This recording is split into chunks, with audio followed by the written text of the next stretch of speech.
હવે ખેડૂત મિત્રો કલ્પના કરો કે તમારી ખેતીની જમીનની અંદર જવા માટે તમારે વર્ષો જૂનો એક રસ્તો છે જે તમે કાયદેસર રીતે વાપરો છો, પરંતુ એક દિવસ તમારા સેઢા પાડોશી છે તે તમને એમ કહી દે કે હવે તમારે આ રસ્તેથી ચાલવાનું નથી, તો શું કરશો? શું તે ના પાડી દે તો ફરીવાર તમને તે રસ્તેથી જવાનો અધિકાર છે કે નહીં? જો આવો પ્રશ્ન તમારે બન્યો છે તો તમારે કાયદેસરની કાર્યવાહી કઈ કરવી પડશે, કઈ કચેરીમાં જવું પડશે, તેના વિશેની વાત તમને આજે જણાવવાનો છું. ઘણા ખેડૂતોનો પ્રશ્ન હોય છે દોસ્તો કે રસ્તાની અંદર જવા માટે શેઢા પાડોશી છે તેણે રસ્તો રોકી લીધો છે, જમીનની અંદર જવા દેતા નથી. આવા ઘણા બધા ખેડૂતોના પ્રશ્ન છે. તો આવા પ્રશ્નની અંદર તમે કઈ કઈ કામગીરી કરી શકો દોસ્તો, તેના વિશેની ખાસ માહિતી તમને સૌને આજની આ વિડીયોમાં જણાવવાનું છું. હવે દોસ્તો તમને સૌને ખાસ માહિતી જણાવી દઈએ કે સૌથી પહેલાં સમજીએ કે કાયદેસર રસ્તો એટલે શું. હવે કાયદેસર રસ્તો એવો રસ્તો છે જે સરકારી રેકર્ડ, ગામના નકશા, માપણી નકશા, દસ્તાવેજ અથવા તો લાંબા સમયથી માન્ય હકના આધારે અસ્તિત્વમાં હોય. કોઈ વ્યક્તિ પોતાની મરજીથી એવો રસ્તો છે તે બંધ કરી શકતા નથી. એટલે કે વર્ષોથી જે રસ્તો તમે વાપરો છો અને કાયદેસર રીતે રેકર્ડ ઉપર જે લખાણ થયેલું છે કે ભાઈ આ રસ્તો છે તે તમારે કાયમિક રીતે વાપરવાનું રહેશે, તેવું લખાણ થયેલું છે અને રેકર્ડની અંદર પણ એવું આવે, તેને કાયદેસર રસ્તો કહેવામાં આવે છે. હવે પ્રશ્ન એ છે દોસ્તો કે શેઢા પાડોશી રસ્તામાં વાડ કરી દે, ગેટ લગાવી દે અથવા તો ધમકી આપીને પસાર થવા ન દે તો તમારે શું કરવું જોઈએ?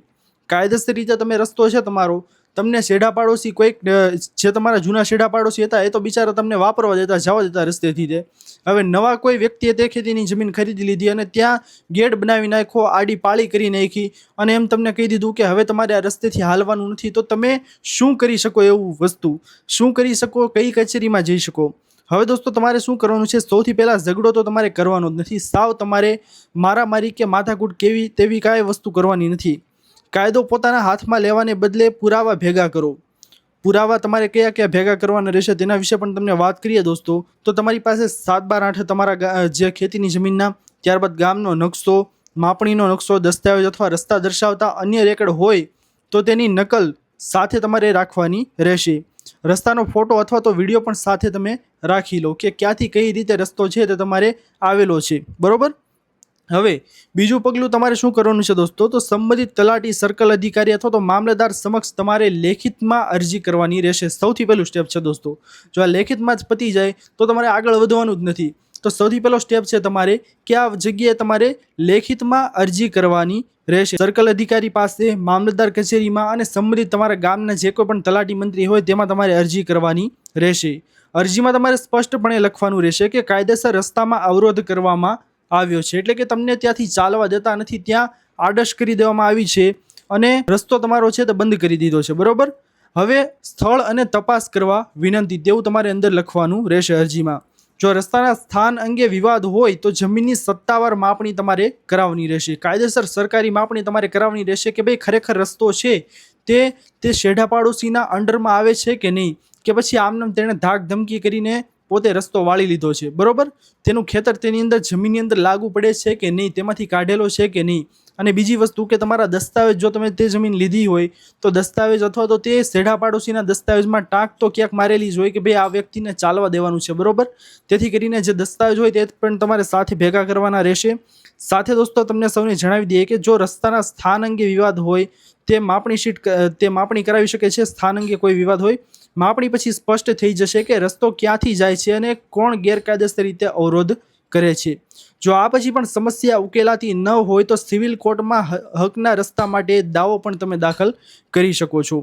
અને દોસ્તો જરૂર પડે તો કોર્ટ પાસેથી કામ ચલાઉ રીતે તમે મનાઈ હુકમ પણ માંગી શકો છો, જેથી કેસ ચાલે ત્યાં સુધી રસ્તો બંધ ન કરી શકાય. એટલે કે જ્યાં સુધી કેસ છે તે ચાલતો હોય કોર્ટની અંદર ત્યાં સુધી તે જે કોઈ પણ તમારા શેઢા પાડોશી છે જેણે તમને રસ્તામાં ચાલવાની ના પાડી છે તે તમને રસ્તામાં ચાલતા રોકી શકે નહીં. જેથી કરીને કેસ ચાલુ હોય ત્યારે તમારે આવી રીતનો મનાઈ હુકમ છે તે લઈ લેવાનો રહેશે. બીજી વસ્તુ દોસ્તો, ઘણા લોકો ગુસ્સામાં આવીને જાતે વાડ તોડી નાખે છે. આવું કરવાથી તમારી સામે પણ કાનૂની કાર્યવાહી છે તે થઈ શકે છે.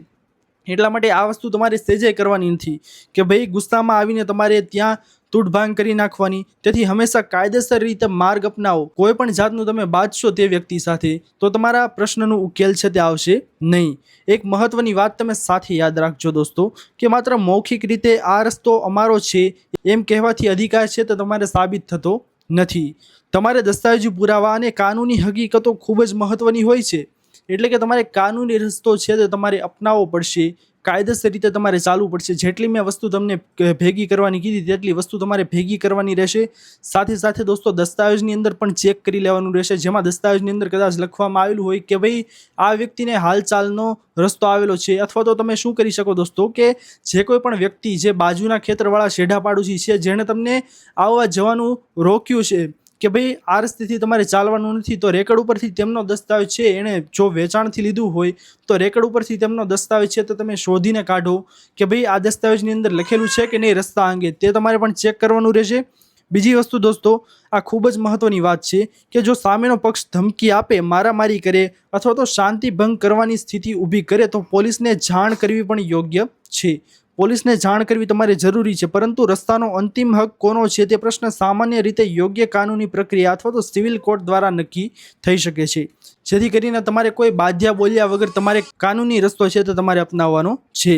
મિત્રો, દરેક કેસની હકીકત અલગ અલગ હોઈ શકે છે, તેથી કોઈ પણ અંતિમ પગલું ભરતા પહેલા કાનૂની દસ્તાવેજો તપાસો અને જરૂર હોય તો કાનૂની સલાહકારની સલાહ પણ તમે લઈ શકો છો. જો દોસ્તો, આ માહિતી તમને જણાવવા માટે જ મેં આજનો વિડીયો બનાવ્યો હતો કે ભાઈ જો રસ્તાનો તમારે કોઈ પણ પ્રશ્ન હોય તો તેની અંદર કઈ કઈ વસ્તુ તમારે ભેગી કરવાની રહેશે. સાથે સાથે દોસ્તો, તમારે રસ્તાની અંદર કોઈ પણ વાંધા વિવાદ હોય તો તમે કોની સલાહ લઈ શકો છો, તો કે કોઈ પણ રેવન્યુના અધિકારી, રેવન્યુ સલાહકાર જેમ કે વકીલની સલાહ તમે લઈ શકો છો. બીજી વસ્તુ દોસ્તો, તમારે કોઈ રીતે આવી રીતે અવરોધ તમારા શેઢા પાડોશીએ કર્યો હોય તો તમારે ક્યાં ક્યાં અરજી કરવાની રહેશે શરૂઆતની અંદર, તો કે મામલતદાર કચેરી, સર્કલ ઓફિસર અથવા તો તલાટીની પાસે તમે આવી રીતે અરજી કરી શકો છો. અને અરજી કર્યા બાદ પણ તમારે નિરાકરણ ન આવે દોસ્તો તો કોર્ટમાં પિટિશન દાખલ કરી શકો છો. અને પિટિશન દાખલ જ્યાં સુધી સમયગાળો હોય ત્યાં સુધી દોસ્તો તમે તેની અંદર મનાઈ હુકમ એક દાખલ કરાવી શકો છો. ત્યાં સુધી જ્યાં સુધી કેસનો નિર્ણય ન આવી જાય ત્યાં સુધી શેઢા પાડોશી છે તે તમને ત્યાંથી ચાલતા રોકી શકે નહીં. એટલા માટે દોસ્તો મનાઈ હુકમ પણ તમારે ખાસ કરીને લઈ લેવો જોઈએ. બાકી દોસ્તો, જો વિડીયો તમને પસંદ આવ્યો હોય તો વિડીયોને લાઇક કરવાનું ભૂલતા નહીં. ચેનલ પર નવા આવ્યા હો તો અમારી યુટ્યુબ ચેનલ ખેડૂત ઓનલાઈન પોઈન્ટને સબસ્ક્રાઇબ કરી અને બાજુમાં આપેલા બેલ આઇકન પણ પ્રેસ કરી દેજો, જેના લીધે આવી જ મહત્વની માહિતી આપ સૌને આ ચેનલના માધ્યમથી મળતી રહે. મળીએ દોસ્તો હવે પછીના વિડીયોમાં. ત્યાર સુધી જય હિન્દ, વંદે માતરમ.